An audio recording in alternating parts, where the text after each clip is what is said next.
ഇന്നാ മോളെ ചപ്പാത്തി കഴിക്ക്. അയ്യോ വേണ്ടമ്മ, ഞാൻ ലേറ്റ് ആവും പോവാൻ. ഒരു ചപ്പാത്തി കഴിക്ക്.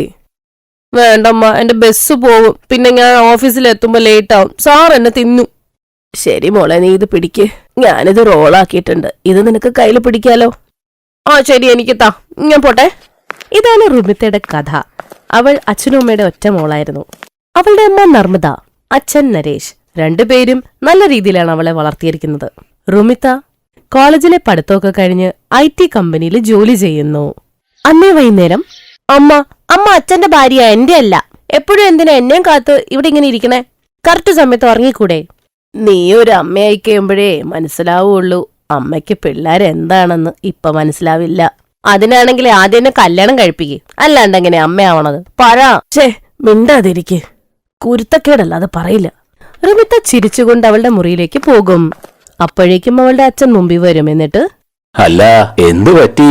അയ്യോ അതൊന്നുമില്ല അച്ഛ, ഞാൻ അമ്മോട് പറയാ എനിക്ക് ഹൽവ തിന്നണെന്ന്. അപ്പോഴേ അമ്മനെ അടിക്കാൻ വരുവാ. എന്താ നമ്രത, ഹൽവ ചോദിക്കുന്നല്ലേ? അവക്ക് വേണ്ടി ഉണ്ടാക്ക്. ഇതില് ഇത്ര ആലോചിക്കാൻ എന്തിരിക്കുന്നു? റുമിത്ത ആ കുടുംബത്തിലെ വജ്രമായിരുന്നു. എല്ലാവരും സന്തോഷത്തോടെ ജീവിക്കുകയായിരുന്നു. പിന്നീട് ഒരു ദിവസം, നമ്രത ഇങ്ങോട്ട് വരൂ. എന്തു പറ്റി? ലഖ്നൌവിലുള്ള മോസാജി ഇല്ലേ? ആ, എന്തു പറ്റി?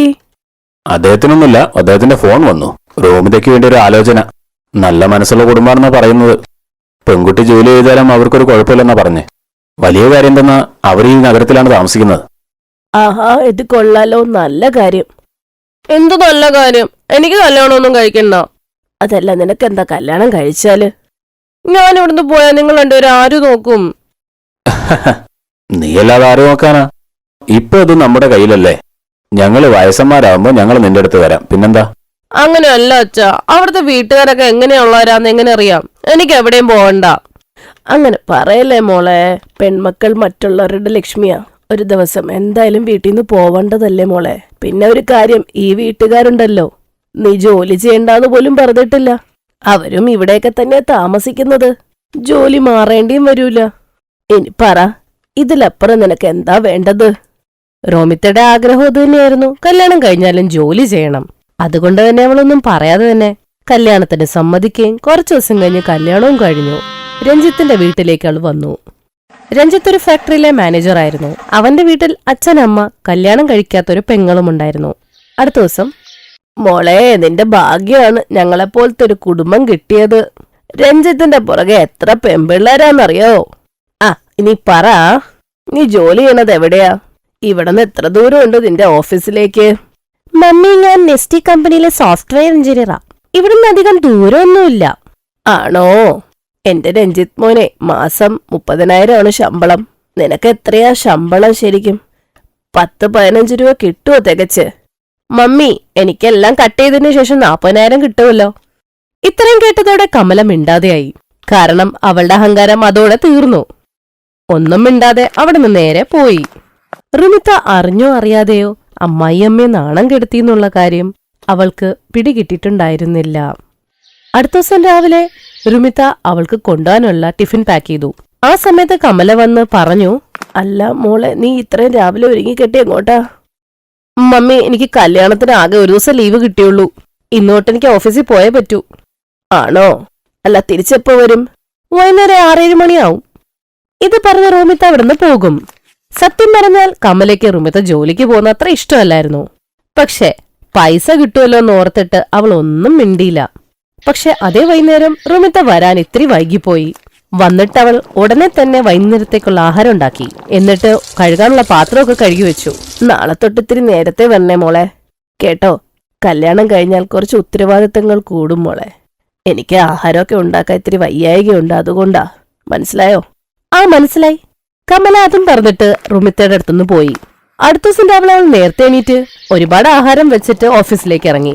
വൈകുന്നേരം ആയപ്പോ, ഈ ആഹാരം നീ രാവിലെ ഉണ്ടാക്കിയതല്ലേ? അതെ മമ്മി. എന്താ, ഇഷ്ടപ്പെട്ടില്ല? അയ്യോ, അതല്ല.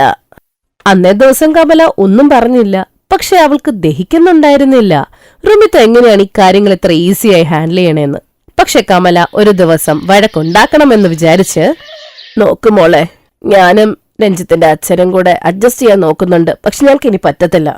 ഇദ്ദേഹത്തിന് ചൂട് ആഹാരം കഴിക്കണം. അതുകൊണ്ട് വൈകുന്നേരത്തെ ഭക്ഷണം നീ വന്നിട്ടുണ്ടാക്കണം, മനസ്സിലായോ? പക്ഷെ മമ്മി എന്റെ അടുത്ത് വഴക്കുണ്ടാക്കാൻ നിൽക്കണ്ട, ഞാൻ പറയണത് അങ്ങ് കേട്ടാ മതി.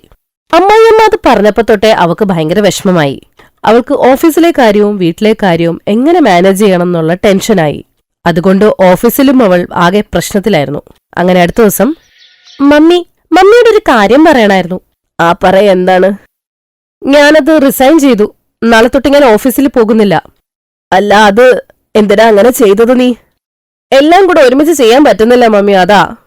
ഓഫീസിൽ പോകുന്നുണ്ട്, എനിക്ക് നിങ്ങളെ ഒന്നും നോക്കാൻ പറ്റുന്നില്ല. ആ ശരി, എന്നാ അങ്ങനെ ആവട്ടെ. നീ പോയിട്ടൊരു ചായ എടുത്തോണ്ട് വന്ന എനിക്ക്. ശരിക്കും പറഞ്ഞാൽ കമലയ്ക്ക് രുമിത ജോലിക്ക് പോകുന്ന അത്ര ഇഷ്ടമല്ലായിരുന്നു. പക്ഷെ അവൾ ജോലി വിട്ടപ്പോ അവൾക്ക് എന്തോ പോലെ. പക്ഷെ അവളുടെ ടെൻഷനൊന്നും റുമിതയുടെ മുമ്പിൽ കാണിച്ചില്ല. അവിടെ റുമിത പെട്ടെന്ന് ജോലിയൊക്കെ തീർത്ത് വിശ്രമിക്കുമായിരുന്നു. അവൾക്കാണേൽ ഒരു ബ്രേക്ക് വേണമായിരുന്നു, അത് അവൾക്ക് കിട്ടി. റുമിത ജോലിക്ക് പോകുന്നത് നിർത്തിയതുകൊണ്ട് അവരുടെ വീട്ടിലെ ചെലവും പ്രശ്നത്തിലായി. രഞ്ജിത്താണേ റുമിതയുടെ സാലറി കണ്ടിട്ടായിരുന്നു 2-3 ലോണും എടുത്തത്. ഇനിയിപ്പോ അങ്ങോട്ടുള്ള EMI അവൻ തന്നെ അടയ്ക്കണം. 1 മാസം കൊണ്ട് തന്നെ വീട്ടിലാകപ്പാടെ പ്രശ്നമായി. ലോൺ അടയ്ക്കാൻ വേണ്ടി കുടുംബക്കാരിൽ നിന്നും പൈസ കടം വാങ്ങേണ്ടി വന്നു. ഒരു ദിവസം വൈകുന്നേരം കമല എല്ലാവരുടെ മുമ്പിൽ അവളുടെ മനസ്സിലെ കാര്യങ്ങൾ മുഴുവൻ പറഞ്ഞു. റുമിത, എനിക്ക് വിഷമമുണ്ട്, നീ ജോലി വിടണ്ടായിരുന്നു. അത് കുഴപ്പമില്ല മമ്മി. അങ്ങനെയല്ല, നീ ഇത്രയും കഷ്ടപ്പെട്ട് പഠിച്ച് നല്ലൊരു ജോലിയൊക്കെ കിട്ടിയതല്ലായിരുന്നോ? ഇപ്പതാ നീ വീട്ടിൽ ഇരിക്കണു. നിനക്കും അത് ശീലമായതല്ലേ, ഓഫീസ് ഓർമ്മ വരൂലേ? ഒരു കാര്യം ചെയ്യ, നീ പുതിയ ജോലി തപ്പാതാ നല്ലത്. അല്ലെങ്കിൽ പിന്നെ ആ പഴയ ഓഫീസിൽ തന്നെ നോക്കുമോള്. അത് കുഴപ്പമില്ല മമ്മി, പക്ഷെ വീട്ടിലെ ആഹാരത്തിന്റെ കാര്യമാ. വേറൊന്നുമില്ല, എല്ലാം കൂടെ എനിക്ക് ചെയ്യാൻ പറ്റില്ല. ഓ അതാണോ? അതിന് ഞാൻ വഴി കണ്ടുപിടിച്ചിട്ടുണ്ട്. നീ കറി ഉണ്ടാക്കി വെച്ചിട്ട് പോ, ഞാൻ ഉച്ചത്തേക്കും വൈകുന്നേരത്തേക്കും ചപ്പാത്തി ഉണ്ടാക്കിക്കോളാം. ഓഫീസിൽ നിന്ന് നീ വരുമ്പോ ഞാൻ നിനക്ക് ചായ ഇട്ട് തരാം, കേട്ടോ? Okay mummy. മമ്മി പറയുന്നത് പോലെ അടുത്ത ദിവസം രാവിലെ രുമിത അവളുടെ വീട്ടിലേക്ക് വരും. എന്നിട്ട് അമ്മനെ കാണുമ്പോ തന്നെ ചെന്ന് കെട്ടിപ്പിടിക്കും. എന്തേ, ഞാൻ പറഞ്ഞില്ലേ നിന്റെ അമ്മായിയമ്മയുടെ അഹങ്കാരം ഒരിക്കൽ തീരുമെന്ന്? നിന്റെ അവധിക്കാലം എപ്പോഴാ തീരുന്നത്? ഇന്ന് വരെ ഉണ്ടായിരുന്നുള്ളൂ. നാളെ എനിക്ക് ജോയിൻ ചെയ്യണം. നല്ല കാര്യം. ചായ കുടിക്കണോ? അയ്യോ ഇല്ല, ഇന്നും മമ്മി ഉണ്ടാക്കി വെച്ചിട്ടുണ്ട് എനിക്ക് ചായ. ബാ നമുക്ക് പോയിട്ടെ കുറച്ച് ഷോപ്പിംഗ് ഒക്കെ ചെയ്തിട്ട് വരാം. റുമിത്ത പറഞ്ഞ കാര്യം കേട്ട് നർമ്മദ ചിരിച്ചു. അങ്ങനെ റുമിത്ത ബുദ്ധിയോടെ കാര്യങ്ങളൊക്കെ നല്ല രീതിയിൽ ഹാൻഡിൽ ചെയ്തു. റുമിത്ത രാവിലെ എണീറ്റ് വീട്ടിലേക്കുള്ള ആഹാരമൊക്കെ വെച്ച് വീട്ടിലെ കാര്യം നോക്കി. അത് കൂടാണ്ട് ഓഫീസിൽ പോയി ഓഫീസിലെ കാര്യവും നോക്കുമായിരുന്നു.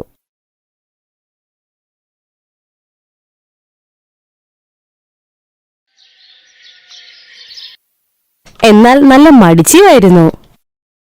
സ്വന്തം വീട്ടിൽ ആഹാരം പോലും ഉണ്ടാക്കില്ല, സ്വന്തം തുണി പോലും കഴുകിയെടുത്തില്ല.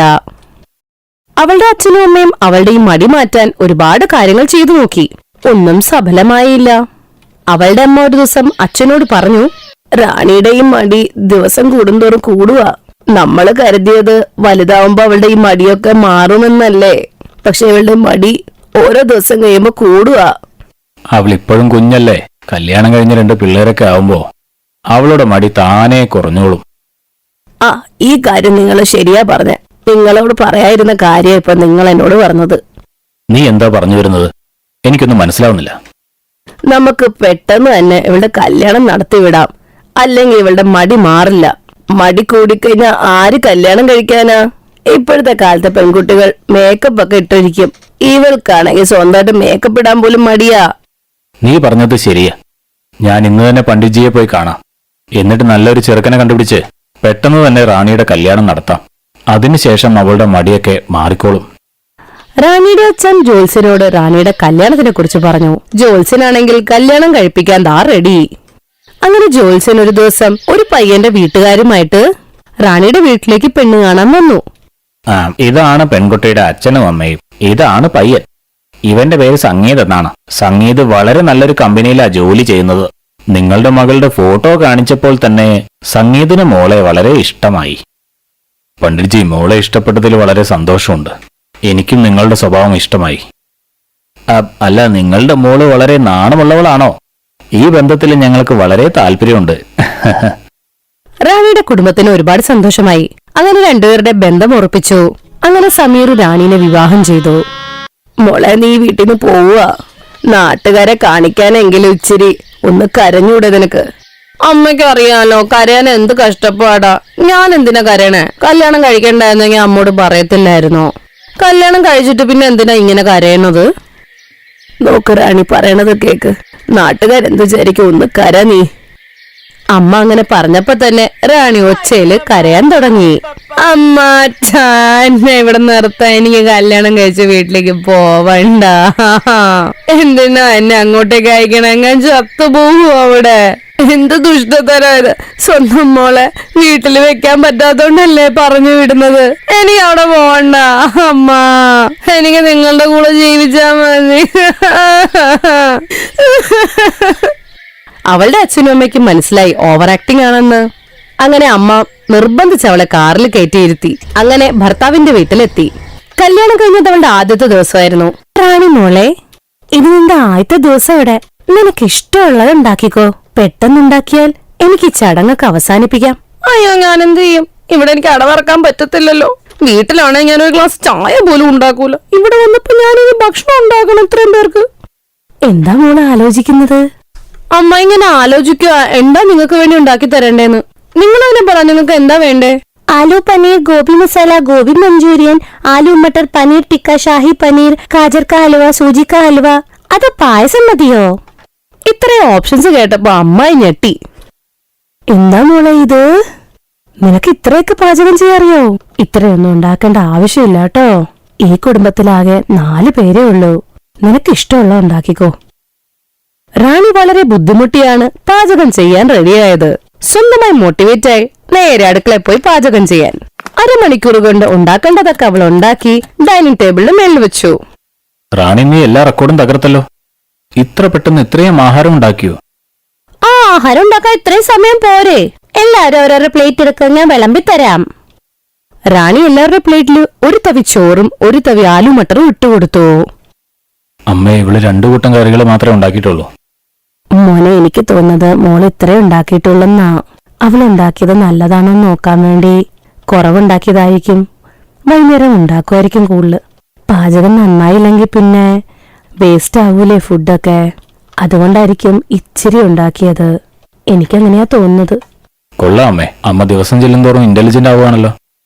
അതെ, നിങ്ങളെന്താ അങ്ങോട്ടും ഇങ്ങോട്ടും സംസാരിക്കുന്നത്? ആഹാരം കഴിക്കുന്നേ, കഴിച്ചാലല്ലേ പറയാൻ പറ്റൂ സ്വാദുണ്ടോ ഇല്ലെന്ന്. സംസാരമൊക്കെ പിന്നെ ആവാം. എല്ലാവരും ആ ഭക്ഷണം കഴിക്കുകയും ചെയ്തു. അവളെ നന്നായി പ്രശംസിക്കുകയും ചെയ്തു. മോളെ, നീ ഉണ്ടാക്കിയ ആഹാരത്തിന് 100-ൽ 100 മാർക്കാ. ഈ ടെസ്റ്റിൽ നീ പാസ്സായി കഴിഞ്ഞു. രാത്രി എല്ലാവർക്കും ഈ ഭക്ഷണം തന്നെ ഉണ്ടാക്കിയാൽ മതി. ഞങ്ങൾക്ക് ഉറപ്പുണ്ട് നീ എന്തുണ്ടാക്കിയാലും നല്ലതേ ഉണ്ടാക്കൂ. രാത്രി നിനക്ക് തോന്നുന്നത് നീ ഉണ്ടാക്കിക്കോ, കേട്ടോ? ശരി അമ്മായി. റാണി മുറിയിലിരുന്ന് ആലോചിച്ചോണ്ടിരിക്കുകയായിരുന്നു. എനിക്ക് തോന്നുന്നത് ഇവിടത്തെ ആൾക്കാർ മടിയന്മാരാണ്. അല്ലേ, ഞാൻ കുറച്ച് ചോറല്ലേ കൊടുത്തുള്ളൂ. അവരൊന്നും പറഞ്ഞില്ലല്ലോ. ആ, എനിക്കെന്തായാലും നന്നായി. രാത്രിയിലത്തെ ഭക്ഷണവും 2 സ്പൂൺ മതി. ഇത്ര ആഹാരങ്ങൾ ഉണ്ടാക്കുന്നുണ്ടത് വലിയ കാര്യം തന്നെയാ. ഒന്ന് വിശ്രമിക്കാം. രാത്രിയിലെ ഭക്ഷണം ഉണ്ടാക്കാൻ കുറച്ച് ആരോഗ്യമൊക്കെ വേണ്ടേ? റാണി രാത്രിയിലെ ഭക്ഷണവും കുറച്ചേ ഉണ്ടാക്കിയുള്ളൂ. എന്താ മോളെ, രാവിലെ ഭക്ഷണം നിങ്ങൾ ടേസ്റ്റ് ചെയ്തല്ലേ, പിന്നെന്താ കുറച്ചേ ഉണ്ടാക്കിയുള്ളൂ ഇത്? അതെന്ത് പറ്റി?